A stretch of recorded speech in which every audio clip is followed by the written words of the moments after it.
યુકેમાં એક ગુજરાતી મકાન માલિકને 92,000 પાઉન્ડનો મસ્ત મોટો દંડ ફટકારવામાં આવ્યો છે. વેમ્બલીમાં પોતાની પ્રોપર્ટી ધરાવતા સંજય પટેલ નામના આ ગુજરાતીને હાઉસિંગ રૂલ્સ તોડવા બદલ આ દંડ કરાયો છે. તેમના મકાનમાં ક્ષમતા કરતાં વધારે માણસો રહેતા હતા તેમજ તેમની આ પ્રોપર્ટી પણ અનસેફ હતી. વેમ્બલીના વાઇલ્ડ વે પર આવેલા 3 માળના મકાનના HMO લાયસન્સ હોલ્ડર હોવાને નાતે સંજય પટેલ તમામ નિયમોનું પાલન કરવા માટે બંધાયેલા હતા. જોકે પ્રોપર્ટીની સેફટીને મેન્ટેન કરવા ઉપરાંત મંજૂરી કરતાં વધુ ભાડુઆતોને ઘરમાં રાખવાના મામલામાં સંજય પટેલને કસૂરવાર ઠેરવવામાં આવ્યા છે. મેટ્રોપોલિટન પોલીસ દ્વારા મળેલી ફરિયાદ બાદ બ્રાન્ડ કાઉન્સિલે સંજય પટેલ સામે તપાસ શરૂ કરી હતી, જેમાં તેમણે નિયમોનો ભંગ કર્યો હોવાનું બહાર આવ્યું હતું. તેમની પ્રોપર્ટીમાં 6 બેડરૂમ્સ અને સેલ્ફ કન્ટેન્ડ યુનિટ સિવાય એક આઉટ બિલ્ડિંગ પણ હતું, જેનો તેમને ઇસ્યુ કરાયેલા લાયસન્સમાં કોઈ ઉલ્લેખ નહોતો. આ જ આઉટ બિલ્ડિંગ સાવ ખરાબ કન્ડિશનમાં હતું અને 4 મહિનાના બાળક સાથે એક કપલ તેમાં ભાડે રહેતું હતું. ચોંકાવનારી વાત એ છે કે આ મકાનમાં હીટિંગ કે પછી ઇલેક્ટ્રિસિટીનો કોઈ એક્સેસ જ નહોતો. સંજય પટેલને પોતાની પ્રોપર્ટીમાં વધુમાં વધુ 7 લોકોને રાખવાની મંજૂરી આપવામાં આવી હતી, પરંતુ તેના બદલે તેમણે 18 લોકોને રાખ્યા હતા તેવું કાઉન્સિલનું કહેવું છે. ખાસ કરીને આઉટ બિલ્ડિંગની સ્થિતિ એટલી બધી ખરાબ હતી કે આ મામલે પોલીસ ફરિયાદ થતાં કાઉન્સિલને કડક પગલાં લેવા પડ્યા હતા.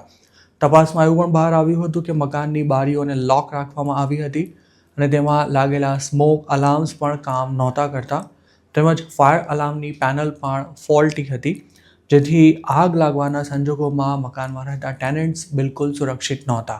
આ મામલે સંજય પટેલને વિલેન્સ્ટન મેજિસ્ટ્રેટની કોર્ટ દ્વારા માર્ચ 5ના રોજ કસૂરવાર ઠેરવવામાં આવ્યા હતા.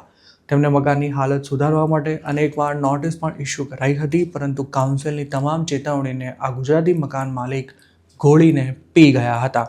કોર્ટે સંજય પટેલને ટોટલ 91,788 પાઉન્ડની પેનલ્ટી ફટકારી છે, જેમાં 87,000 પાઉન્ડના દંડ સાથે 2,000 પાઉન્ડ વિક્ટિમ સરચાર્જ અને 2,788 પાઉન્ડ પ્રોસિક્યુશન કોસ્ટનો પણ સમાવેશ થાય છે. કોર્ટની કાર્યવાહી બાદ તેમનું HMO લાયસન્સ રદ કરી તેમના પર કાયમ માટે બેન મૂકી દેવાય તેવી પણ શક્યતા છે.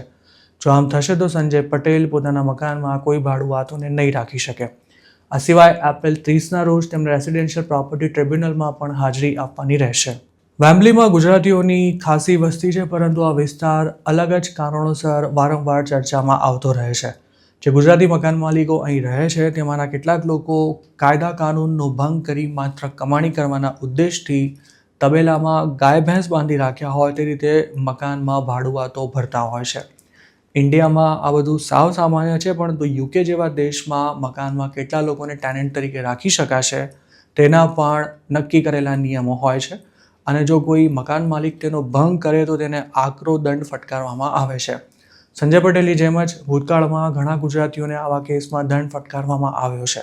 હજુ ડિસેમ્બર 2025માં જ નોર્થ લંડનના એજવેરમાં પ્રોપર્ટી ધરાવતી કમિલ ત્રિવેદી નામની એક વ્યક્તિને મકાનને યોગ્ય રીતે મેન્ટેન ન કરવા બદલ 9,000 પાઉન્ડનો દંડ ફટકારવામાં આવ્યો હતો.